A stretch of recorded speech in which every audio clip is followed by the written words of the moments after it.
రేపు పొద్దున బంగ్లాదేశ్ వాళ్ళందరిని ఇప్పుడు చాప కింద నీరులాగా బీజేపీ పాలిత రాష్ట్రాల్లో వాళ్ళని కనిపెట్టి పంపించేస్తున్నారు. చాప కింద నీరులా జరుగుతుంది. అది ఇంకా ఒక రకంగా మన అదృష్టం ఏంటంటే, ఈ బీజేపీ పాలిత రాష్ట్రాల్లో ఇట్లా బంగ్లాదేశ్ నుంచి వచ్చినటువంటోళ్ళు అక్కడ దాన్నేమంటారు చిన్న చిన్న షాపులు పెట్టుకుని లోకల్ వాళ్ళ వ్యాపారాలు దెబ్బతీశారు. అట్లాగే ఈ షాపుల మీద వచ్చినటువంటి డబ్బులతో అక్కడ ఆస్తులు కొనేసి లోకల్ వాళ్ళని ఆస్తులు లేకుండా చేశారు. అట్లాగే లోకల్ వాళ్ళకు ఉపాధి లేకుండా చేశారు.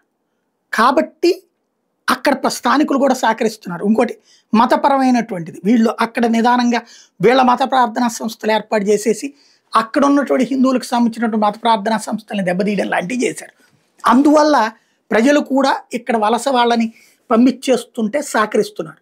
అదే మీరు పాత బస్తీలోనో లేకపోతే కనుక ఏ ముస్లిం ప్రభావిత ప్రాంతాల్లోనూ ఉన్నటువంటి ఇట్లా బంగ్లాదేశ్ నుంచి బర్మా నుంచి వచ్చినటువంటి వాళ్ళని రోహింగ్యాలని కానీ పంపించడానికి ప్రయత్నించండి, పెద్ద ఎత్తున అడ్డుకుంటారు.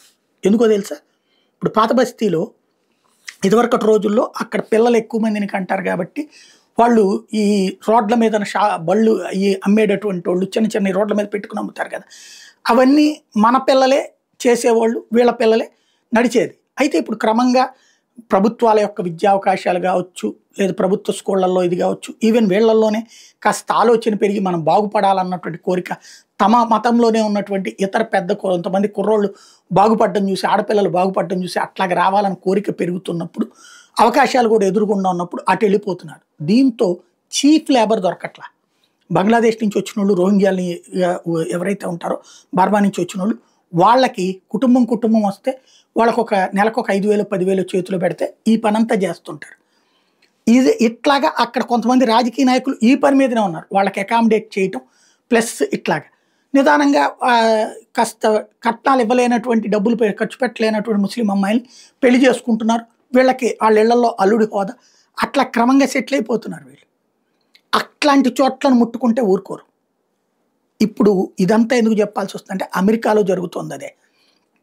అమెరికాలో వలసలకు అనుకూలంగా జరుగుతున్న ఉద్యమాల వెనకాల స్థానికంగా ఉన్నటువంటి వ్యాపారులు సమస్య ఎక్కువగా ఉంది. అక్కడ ఇలాంటి వాళ్ళ వల్ల ఉద్యోగాలు కోల్పోయామన్నటువంటి అవగాహన మిగతా వాళ్ళల్లో ఉండట్ల. అమెరికాలో రూల్ ప్రకారం ఒక గంటకి $16 చెల్లించాలి. కొన్ని రాష్ట్రాలు $14 అక్కడ ఉన్నటువంటి పరిస్థితులు ఇచ్చే చెల్లించాల్సి ఉంటుంది. చెప్తారు ఒక్కొక్క రాష్ట్రానికి సంబంధించి ఒకటి. ఓవరాల్గా అయితే కనుక గంటకి $16 అట దేశంలో ఉన్నటువంటి లెక్క. అంత డబ్బులు పెట్టి ఖర్చు పెట్టేటటువంటి పరిస్థితుల్లో అంత లాభాలు లేవు వ్యాపారాలు. కాబట్టి ఈ అక్రమ వలసదారులను అక్కడ పెట్టుకుంటున్నారు పనులకి. వీళ్ళకైతే కనుక గంటకు ఒక $5 ఇచ్చినా కష్టపడి పనిచేస్తారు. ఆ $16 తీసుకున్నాడు గంట మనం సార్ అనే టైపే మాట్లాడాలి వాళ్ళతో. చాలా ఏమాత్రం చిన్న తేడా వచ్చినా సరే ఎదురు తిరుగుతారు. ఈవెన్ ఇళ్ళ దగ్గరికి పనిచేయడానికి వచ్చేటటువంటి వాళ్ళని కూడా షేక్ హ్యాండ్ ఇవ్వాలి, కూర్చోమనాలా, వాళ్ళకి కావాల్సినటువంటి అన్ని చూడాలి, మన ఫ్రెండ్ లాగా చూడాలి. అంతేగాని వాళ్ళు పనోడు అన్నట్టు చూస్తే అక్కడ చట్టాలు అక్కడ వాళ్ళు కూడా ఒప్పుకోరు, పెద్ద ఇష్యూస్ అవుతాయి. అందుకని అదే వీళ్ళైతే కనుక ఓ రకంగా విధేయత ప్రకటిస్తారు.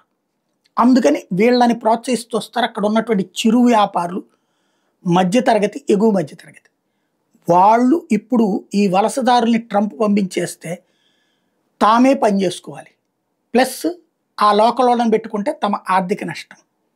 ఈ ఉద్దేశంతోనే క్రమంగా ఎదురు తిరుగుతున్నారు. అందుకనే బైడెన్ టీం ఏవైతే ఉంటారో, అంటే ఇక్కడ రిపబ్లికన్స్ ఏమో పంపించేయాలని చూస్తున్నారు, డెమోక్రాట్స్ ఏమో ఉంచాలని చూస్తున్నారు ఇట్లాంటి వాళ్ళ కోసం.